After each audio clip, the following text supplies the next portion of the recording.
Hey guys, Julia Eppingstall here. I just wanted to do a really quick video to thank everybody who so far has been really supportive of my EP release.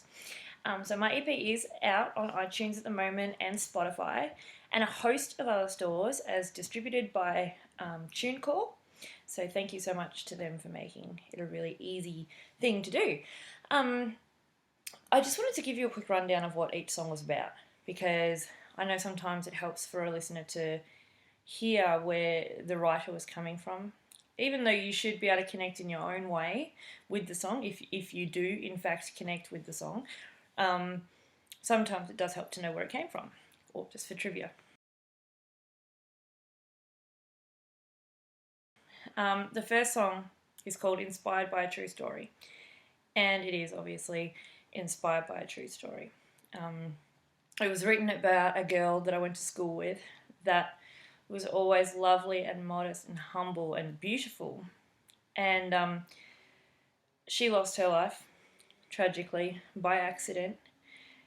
And it wasn't until after she had passed away, not long after, but very, very shortly after, that I realised she had been on one of my favourite TV shows growing up as a kid. And I felt this really deep sense of regret because I'd always known that she was a lovely person and she'd always been kind to me, even though we didn't hang out.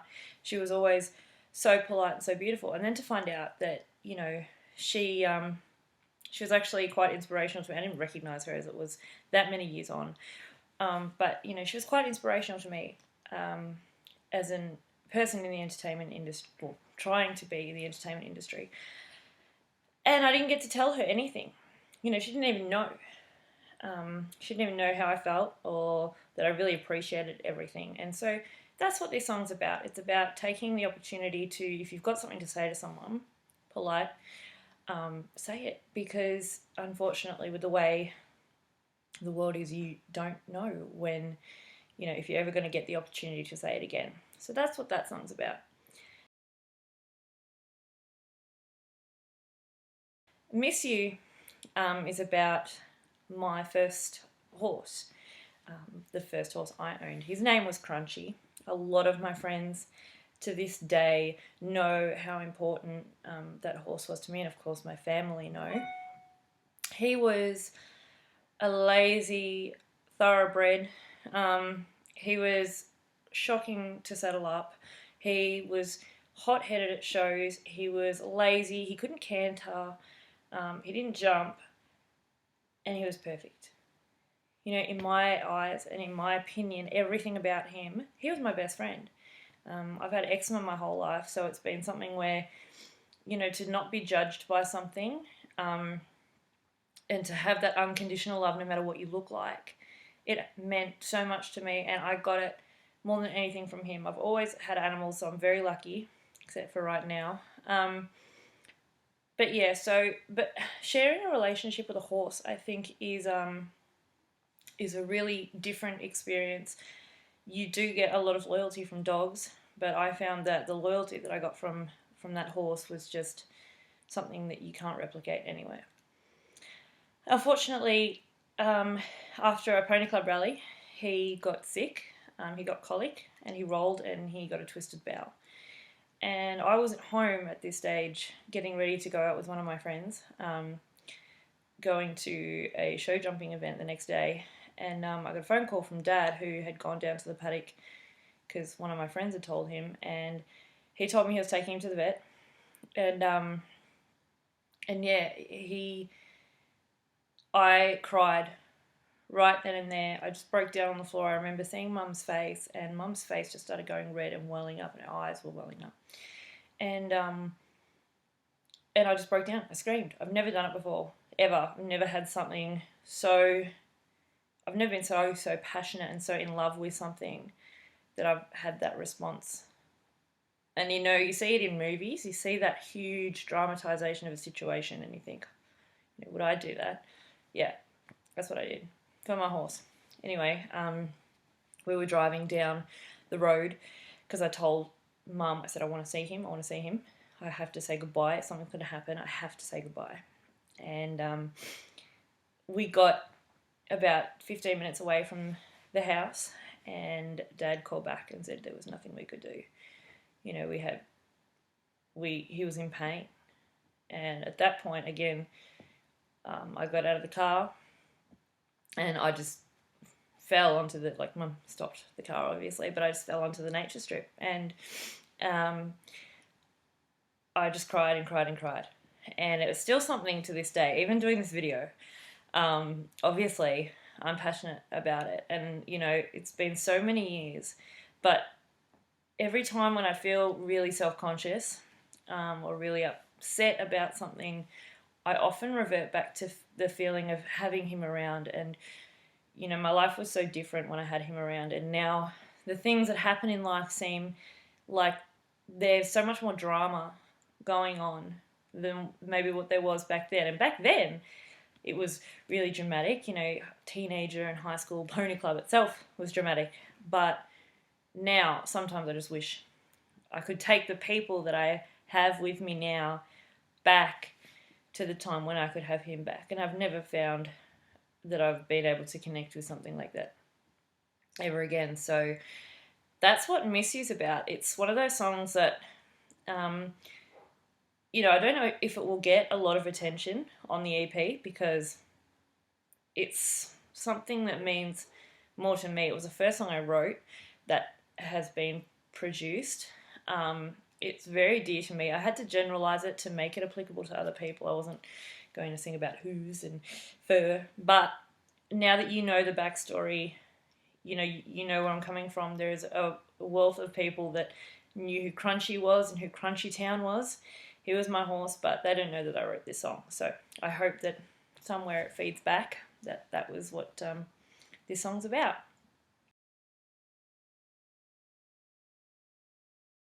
The third song on the EP is called Thank You, and I will be doing another video for that song as well, because that is a song where 100% of proceeds from the purchase of the song from iTunes will be going straight towards the Stroke Foundation. There's an interview on my YouTube from a radio interview I had with Tribe that sort of details how this all came about and how this song came about. But as I said, I will do another video very soon to talk about that song, so I'm leaving that one off here. On the EP is called What Really Counts, and as romantic as this is, it has been inspired by my partner Ben Molnar. And the song really, for me, tackles those same issues of insecurity, feeling like, you know, feeling ugly on the outside, but then being reassured that you're not only beautiful on the outside, but it is what's inside that really matters, you know. And even in times where I'm going crazy on the inside as well as on the outside, he has just been such a strong, solid support for me. Not only has he been a strong foundation, but his entire family have been, as well as his friends who have now become my friends. I moved from Melbourne up to Newcastle and then down to Sydney for work with the company I used to work for. And, you know, doing that, I left my mum and dad and my sister behind, even though she had been overseas and in Queensland and stuff. I was still leaving that behind, and of course I was leaving my friends behind to come to a completely new world. And without him, that transition, I don't think I would have been able to do it. So, you know, not only has he inspired me to think better about myself and look at what's most important, but, you know, it's also a thank you song to really appreciate what he's done for me. So that's what that song's about, and I really hope it resonates with a lot of, especially girls. I think they tend to feel like with all of the media and what's going on and what they're told to look like, they are always, you know, trying to find something that maybe they won't be, but that doesn't make them any less perfect or beautiful. That's what this song's about. So I was lucky to learn that off someone very beautiful, and hopefully you can take that from me for now and then be reassured in the future if you're not already. So thank you guys so much. This rundown has gone on a lot longer than what I intended, so I'm sorry about that. But I did want to get it all out there and let you know exactly where everything came from. And hopefully now you know a little bit more about me. If you have any questions, please feel free to comment on this video, tweet me, Facebook me. I don't have an Instagram yet. Trying